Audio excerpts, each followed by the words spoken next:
Jai Swaminarayan. SSGM School CBSE Mankua, runs by Shri Sahajanand Gurukul, welcomes you to online education.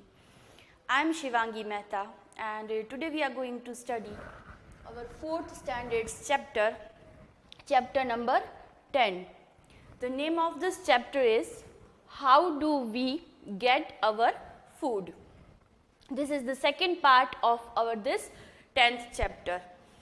So, in this second part, we are going to study some details about food, okay, and from where we are getting that food, and what are the different ways of getting the food, okay.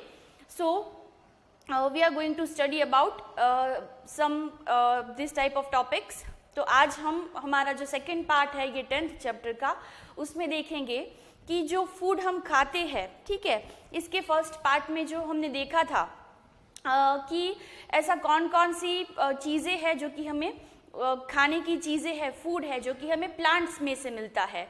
तो ये जो second part है उसमें हम देखेंगे कि apart from that plants के अलावा कौन कौन सी वेज है जिससे हमें फूड जो है वो मिल सकता है. तो सबसे पहला हमारा आज का जो टॉपिक है वो है food from animals.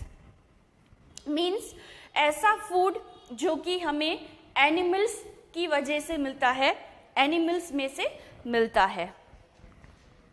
We get milk and milk products like butter, curd, cheese, paneer etcetera from animals. We get eggs from hens and ducks and meat from sheep, goat, chicken, etc. Honey is obtained from honey bees. आगे के भी एक chapter में हमें आया था कि animals जो है वो किस किस तरह से हमारे लिए यूजफुल होते हैं.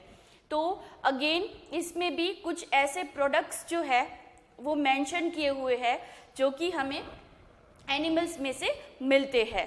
तो स्पेशली मिल्क जो है, दूध जो है वो, और मिल्क प्रोडक्ट्स यानी कि ऐसी चीज़ें जो मिल्क में से बनती है वो हमें एनिमल्स जो है उन्हीं की वजह से मिलती है.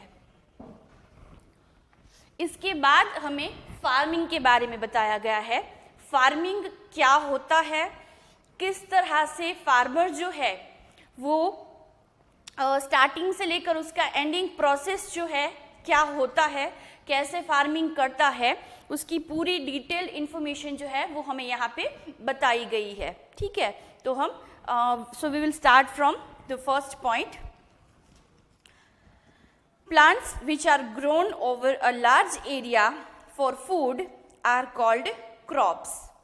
The process of growing crop is called farming और cultivation. The various steps of farming are.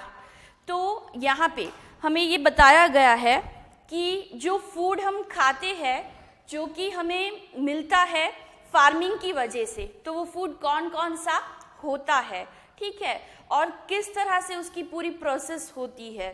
तो यहाँ पे हमें बताया है कि उसको कल्टीवेशन भी बोला जाता है. कल्टीवेशन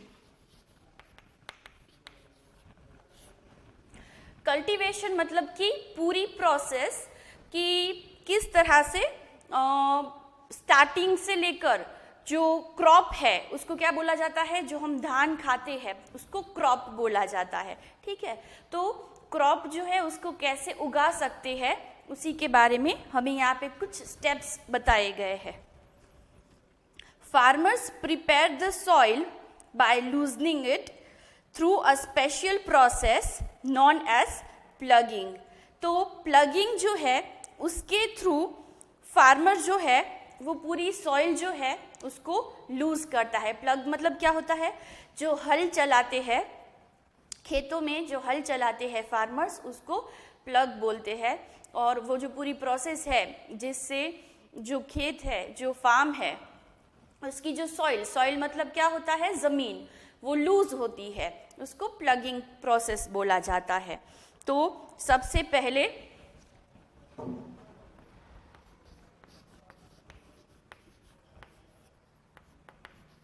प्लगिंग प्रोसेस स्टार्ट होती है, जिससे जो सॉइल है वो लूज हो जाती है।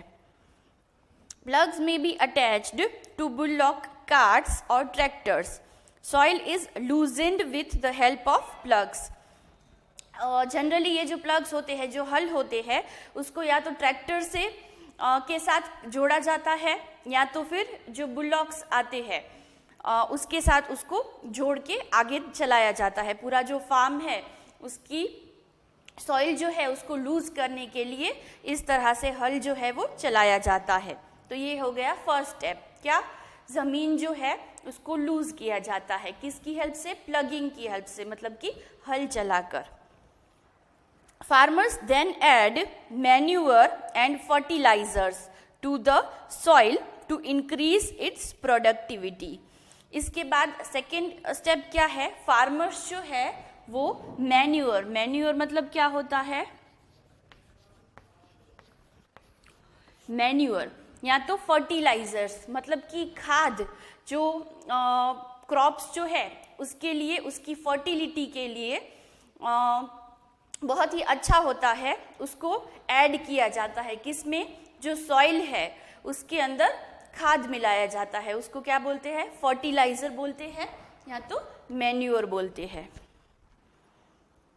इससे उसकी प्रोडक्टिविटी जो है वो बढ़ जाती है, मतलब कि जो क्रॉप हम उसमें उगाएंगे उसकी जो क्वालिटी है वो बहुत ही अच्छी मेंटेन होगी। Then the soil is levelled to make the surface even. उसके बाद जो उसकी ज़मीन जो है उसको लेवल किया जाता है। Once the soil is well prepared, seeds are planted. The choice of crops grown also depend on the season. Once the seeds get the right amount of warmth, water and air, they start sprouting. After sprouting, the growing plants need to be watered regularly. Different types of plants require different amount of water to grow. तो सबसे पहले जो farmer है वो क्या करता है?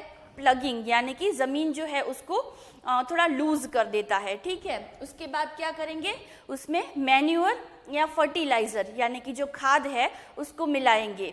उसके बाद जो ज़मीन होती है उसको वापस से लेवल में लाएंगे और उसके बाद उसके अंदर सीड्स लगाएंगे, मतलब जो बीज होते हैं, जो भी क्रॉप उगाना है उसके जो बीज है उसको ज़मीन के अंदर लगा देंगे। उसके बाद थोड़ा टाइम उसको पानी मिलेगा, एयर मिलेगी। उसके बाद ये जो सीड है, जो बीज है, वो किस में कन्वर्ट होगा? छोटे छोटे प्लांट्स में कन्वर्ट हो जाएगा, ठीक है। तो ये सीड्स जो है उसको प्रॉपर अमाउंट में जितना पानी चाहिए, जितनी हवा चाहिए, टेम्परेचर, वो सब मिलेंगी चीज़ें, तो ये छोटे छोटे प्लांट्स में वो कन्वर्ट हो जाएगा। Pesticides are spread to protect the plants from insects. इसके बाद ऐसे छोटे छोटे जो प्लांट्स है उसको कीड़ों से बचाने के लिए, इंसेक्ट मतलब कीड़ों से बचाने के लिए इसके ऊपर पेस्टिसाइड्स डाले जाएंगे। पेस्टिसाइड्स मतलब क्या होता है? ऐसी दवाई जो कि ऐसे कीड़ों को मारने के लिए डाली जाती है। तो ये छोटे छोटे प्लांट्स है उसको प्रोटेक्ट तो करना ही पड़ेगा, तो उसको प्रोटेक्ट करने के लिए इसके ऊपर ऐसे पेस्टिसाइड्स यानी कि दवाई जो है वो उसके ऊपर डाली जाती है। When the crops are ripe, they are harvested. जब अच्छी तरह से जो प्लांट्स है उसकी ग्रोथ हो जाती है, एक मैच्योरिटी स्टेज पर वो पहुंच जाता है, उसके बाद उसका हार्वेस्टिंग किया जाता है, मतलब कि जो क्रॉप है उसको काट दिया जाता है। The farmer then separates the ripened seeds from the plants and packs them in sacks. Some seeds are kept aside to be planted during the next season.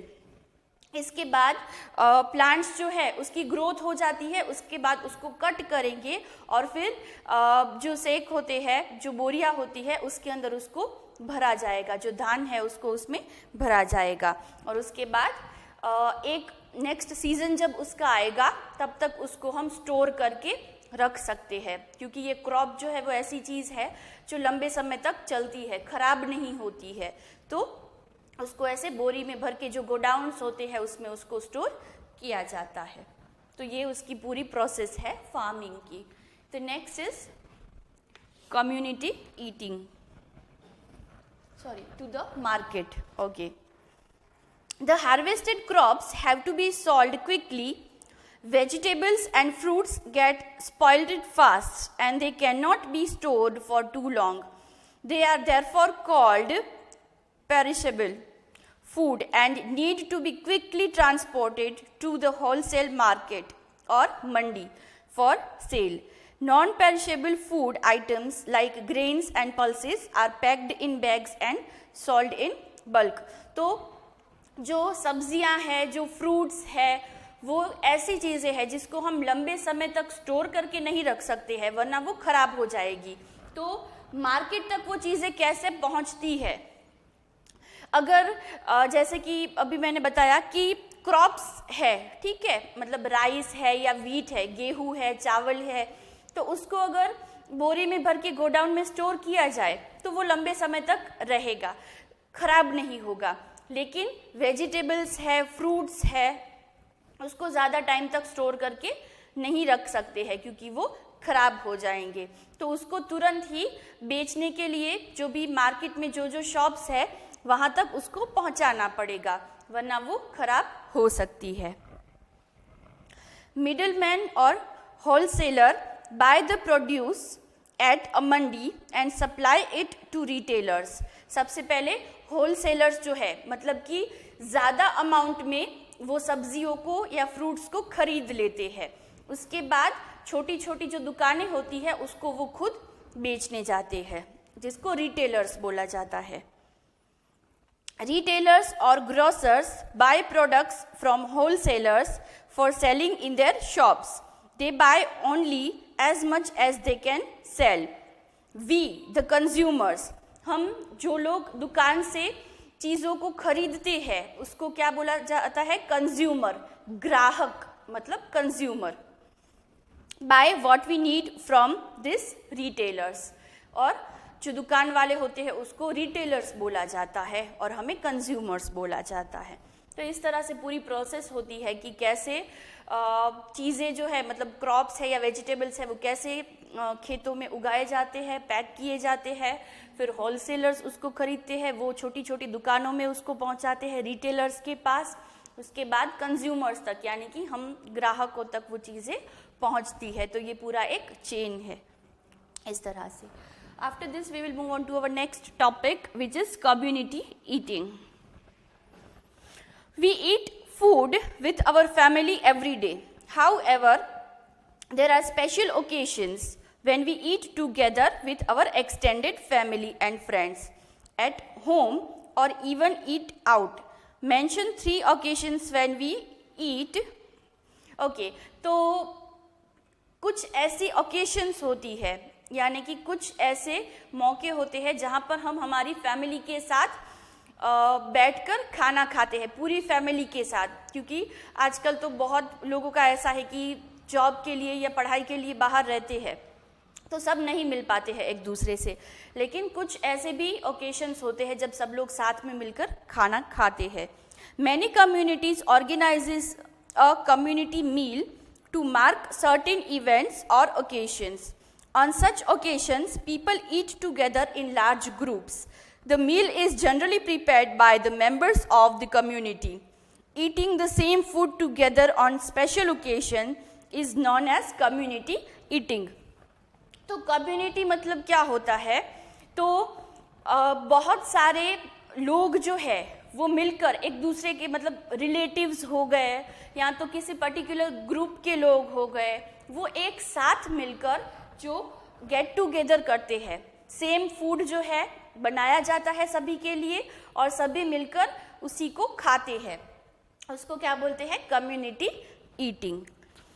Okay, इसके अंदर कुछ सब टाइप्स है इसके कि किस किस तरह से लोग जो है वो एक साथ मिलकर खाना खाते हैं कम्युनिटी ईटिंग। उसमें एक फर्स्ट जो हमें उसका सब टाइप दिया है वो है लंगर। तो लंगर का मतलब क्या होता है?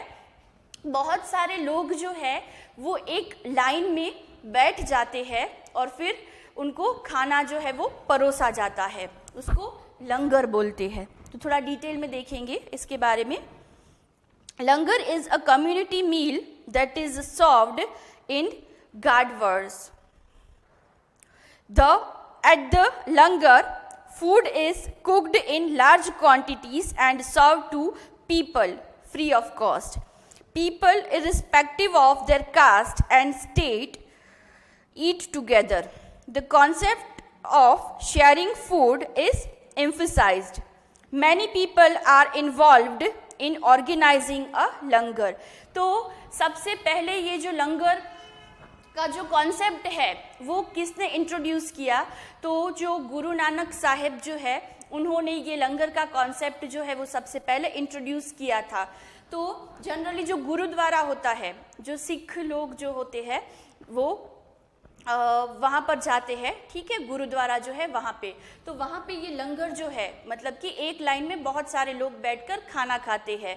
ये जो गुरुद्वारा के जो ऑर्गेनाइजर्स है या वहाँ के जो लोग हैं वही ये पूरा जो प्रिपरेशन है लोगों को खाना खिलाने का, वो पूरा उसकी तैयारी वही लोग करते हैं। इसमें मतलब कोई भी कम्युनिटी के लोग जो है वो वहाँ पर खाने के लिए जा सकते हैं।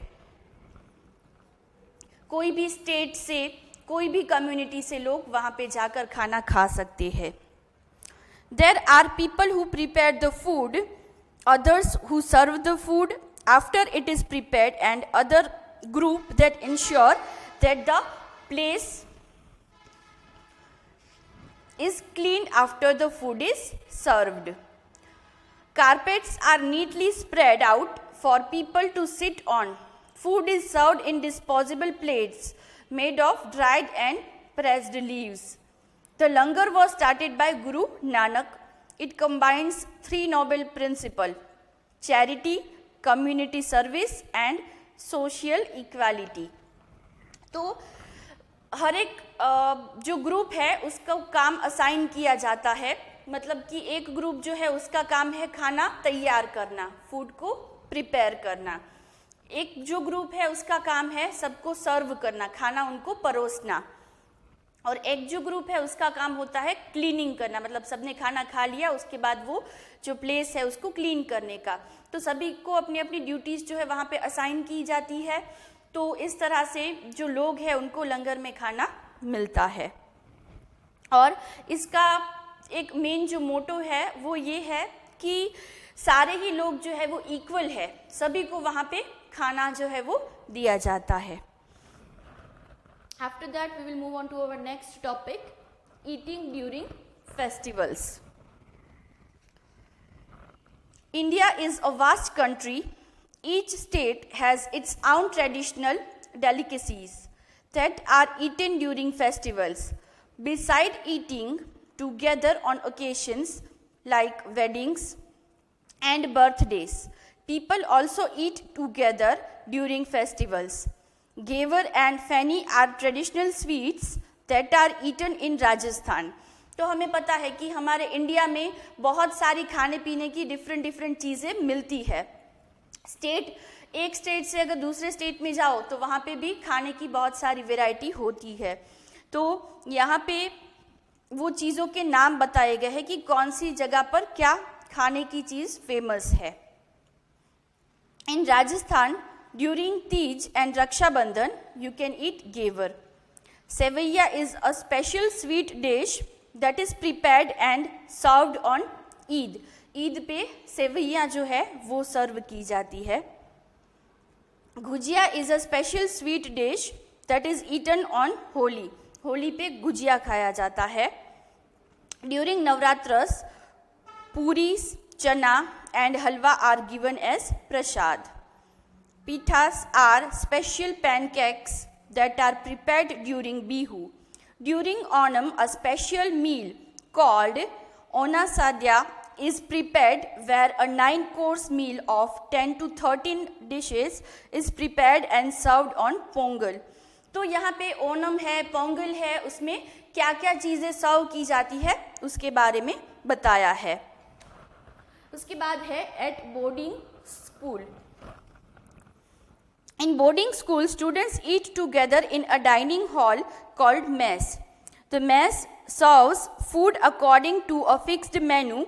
This encourages children to learn to eat all kind of food that are prepared and served.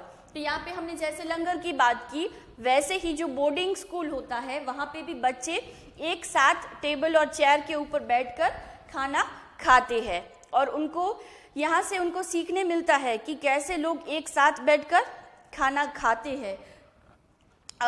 उनको जो फूड की जो वैल्यू है वो उनको पता चलती है। Mid day meals. The Indian government has started a mid day meal scheme in government schools. This is because many children studying in these schools cannot afford to bring healthy food to school. This promotes the right to food. The midday meal has the following benefits. तो mid day मील क्या होता है? तो जो हमारी government है उन्होंने एक स्कीम इंट्रोड्यूस की है। कुछ बच्चे ऐसे भी होते हैं जिनके पास खाने के लिए भी उनके पेरेंट्स के पास पैसे नहीं होते हैं, तो ऐसे लोगों को जो गवर्नमेंट स्कूल है वहाँ पे स्कूल की तरफ से खाना दिया जाता है। तो इसके कुछ बेनिफिट्स भी है, जैसे कि बच्चे जो है एटलीस्ट जो स्कूल नहीं जाते हैं उनको अगर वहाँ पे खाना दिया जा रहा है तो वो एटलीस्ट खाने के लिए भी स्कूल में जाएंगे और कुछ वो पढ़ेंगे। तो यहाँ पे कुछ हमें पॉइंट्स दिए गए हैं उसी से related. encourages children to come to school, helps in the healthy growth of the child and reduces inequality। मतलब कि इससे क्या होता है कि जो बच्चे स्कूल नहीं जाते हैं वो अट्रैक्ट होते हैं कि स्कूल जाएंगे तो हमें खाना मिलेगा, इसीलिए स्पेशली जो गवर्नमेंट स्कूल होती है वहाँ पे ये मिड डे मील्स जो है उसकी तैयारी वहाँ पे मतलब उनको प्रोवाइड किया जाता है। ऐसे बच्चे हैं जिनको खाना नहीं मिल रहा है, उनको अच्छा खाना अगर दिया जाएगा स्कूल में तो उनकी ग्रोथ जो है वो अच्छे से होगी और सभी जो है वो इक्वल फील करेंगे। मतलब कुछ अगर वो टिफ़िन लेके आएंगे तो कुछ बच्चे अच्छा खाना लेके आएंगे, कुछ बच्चे कुछ नहीं लेकर आएंगे। इससे अच्छा है कि सभी को अगर स्कूल में से मिल रहा है तो वो लोग खुद इक्वल फील करेंगे कि हाँ भाई चलो सभी लोग जो है वो सेम खाना खा रहे हैं।